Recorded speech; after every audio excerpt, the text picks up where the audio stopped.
حضرت آدم علیہ السلام۔ حضرت آدم علیہ السلام وہ پہلے انسان ہیں جن سے دنیا میں بسنے والے انسانوں کی ابتدا ہوئی۔ اللہ تعالیٰ نے ان کا خمیر تیار کرنے سے پہلے فرشتوں سے کہا، عن قریب میں مٹی سے ایک ایسی مخلوق پیدا کرنے والا ہوں جسے زمین میں ہماری خلافت کا شرف حاصل ہوگا۔ چنانچہ حضرت آدم علیہ السلام کا خمیر مٹی سے گودھا گیا، پھر اللہ تعالیٰ نے اس میں روح پھونک دی تو اسی وقت وہ زندہ انسان بن گئے۔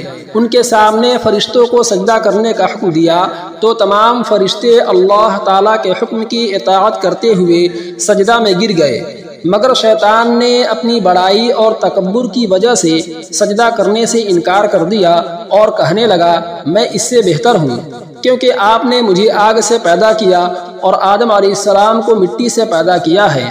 اس طرح شیطان اللہ کے حکم کو نہ مان کر ہمیشہ کے لیے اللہ کی لعنت کا مستحق بن گیا، اور اسی وقت سے وہ حضرت آدم علیہ السلام اور ان کی اولاد کا دشمن بن گیا۔